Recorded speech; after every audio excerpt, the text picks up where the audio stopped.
की उपलब्धि होती है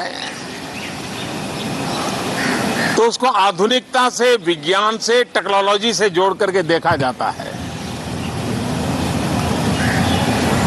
और जब ये सामर्थ्य विश्व के सामने आता है तो भारत के लिए अनेक संभावना, अनेक अवसर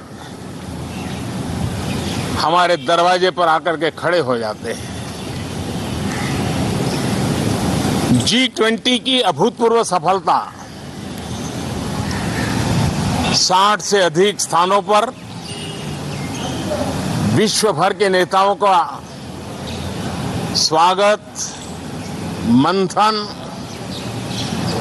और ट्रू स्पिरिट में फेडरल स्ट्रक्चर का एक जीवंत अनुभव, भारत की विविधता, भारत की विशेषता। G20 अपने आप में हमारी विविधता का सेलिब्रेशन बन गया। और G20 में भारत इस बात के लिए हमेशा गर्व करेगा कि ग्लोबल साउथ की हम आवाज बने, अफ्रीकन यूनियन को स्थायी सदस्यता और G20 में सर्वसम्मति से डिक्लेरेशन, ये सारी बातें भारत के उज्जवल भविष्य के संकेत दे रही है। कल यशोभूमि एक इंटरनेशनल कन्वेंशन सेंटर राष्ट्र को समर्पित हुआ। कल विश्वकर्मा जयंती थी। देश के विश्वकर्मा समुदाय को जो परंपरागत पारिवारिक हुनर है उसको ट्रेनिंग, आधुनिक टूल, आर्थिक प्रबंधन और नए सिरे से ये विश्वकर्मा सामर्थ्य भारत की विकास यात्रा को आगे बढ़ाने में कैसे अपनी भूमिका अदा करे, ऐसे अनेक एक के बाद एक भारत के गौरव को बढ़ाने वाले ये विश्वकर्मा सामर्थ्य भारत की विकास यात्रा को आगे बढ़ाने में कैसे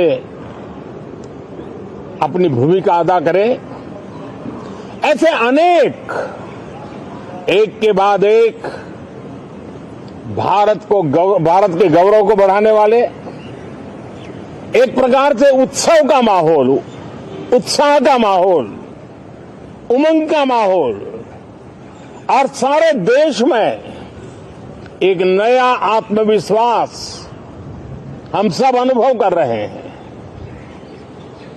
उसी समय संसद का ये सत्र,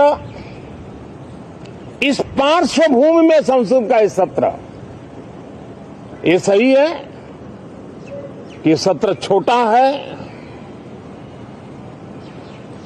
लेकिन समय के हिसाब से ये बहुत बड़ा है। ऐतिहासिक निर्णयों का एक सत्र है।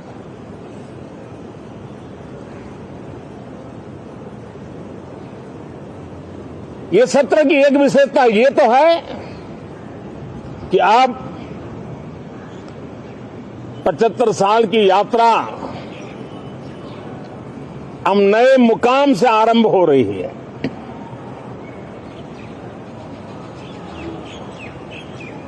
जिस मुकाम पर 75 साल की यात्रा की, वो अत्यंत प्रेरक पल, और अब नए स्थान पर उस यात्रा को आगे बढ़ाते समय नए संकल्प, नई ऊर्जा, नया विश्वास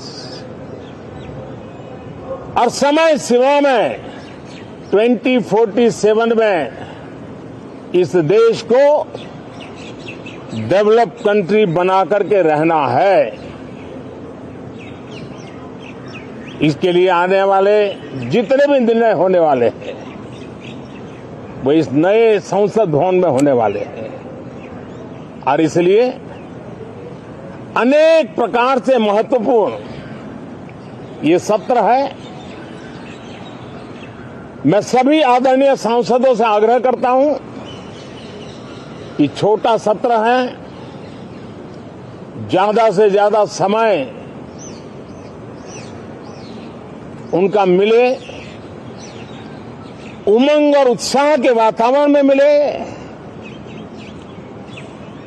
रोने धोने के लिए बहुत समय होता है, करते रहिए।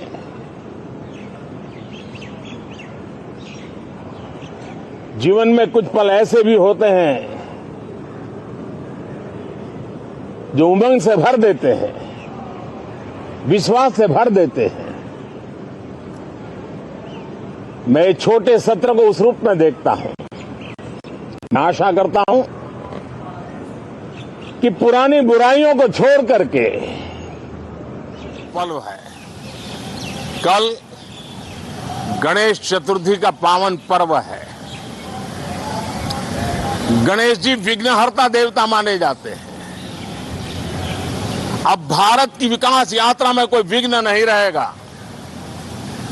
निर्विघ्न रूप से सारे सपने, सारे संकल्प भारत परिपूर्ण करेगा और इसलिए गणेश चतुर्थी के दिन ये नव प्रस्थान नए भारत के सारे सपनों को चरितार्थ करने वाला बनेगा।